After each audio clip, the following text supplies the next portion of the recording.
काय ऐकत नव्हते. त्यांना वाटलं नवीन चोर कोणतरी गावात आलाय म्हणून ते भुकत होते. आणि पुढे चालताना एक बाई जात्यावर दुसरं गाणं गात होते आणि ते गीत असं होतं. बळ हे गुणकारी हा तुझे सुंदर उपकारी, तुझे सुंदर उपकारी, बळ हे गुणकारी हा तुझे सुंदर उपकारी, तुझे सुंदर उपकारी. त्यानंतर अशी कितीतरी रचना त्यांनी केली आहे तयार. आणि मग ते आपल्या आत्मचरित्रात म्हणतात की भारत देशाने आतापर्यंत 3 पुस्तकांना राष्ट्रीय पुरस्कार देऊन माझा सन्मान केला. आणि 4थं पुस्तक त्यांनी जे सणासुदीनं भारत सरकारकडे पाठवलं, भारत सरकारनं वापस पाठवलं. का? अरे बाबा 3 वर्ष तुम्हालाच पुरस्कार दिले, आणखी किती पुरस्कार द्यावा. आपण टाळ्या वाजूया त्यांच्यासाठी. की सत्या नामदेव सोळंकी नगरचा सुपुत्र देडगावला आल्यानंतर सुंदरसे त्यांचे प्रवचन सुरू झाले.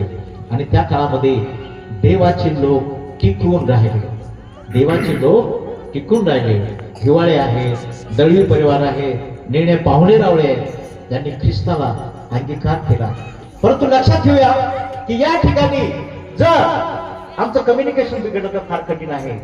म्हणून नावाचं आकर्षण ठेवू नका, नाव छापलं नाही तर रुसू नका, पत्रिकेत नाव आलं नाही तर नागवू नका.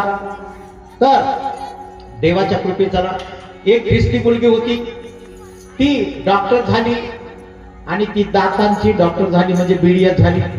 तिला वाटलं मोठमोठ्याने नाव दवाखान्यात आहे, दीपस हॉस्पिटल आहे, कुलकर्णी हॉस्पिटल आहे, देशपांडे हॉस्पिटल आहे, पण माझं नाव कुठेच नाही.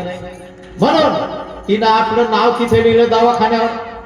बाळासाहेब आले, प्रार्थना झाली, 400 लोक आले, चहा पाणी झाली, फराळ झालं आणि लोक पाठी वाचून निघून चालले. पेशंट जेवढे आले तेवढे पाठी वाचायचे, निघून जायचे. का निघून जायचे? तिचं नाव होतं बीना आणि तिनं लिहिलं बिना दाताचा दवाखाना. काय लिहिलं? बिना दाताचा दवाखाना. लोक पेशंट पाहायचे ज्यांना दात नाही त्यांचा दवाखाना चालला घरी. म्हणून कुठे नाव आपलं नोंद करायची याची जाणीव ठेवा, नाहीतर गोंधळ होण्याची शक्यता आहे. म्हणून काय होणार आहे?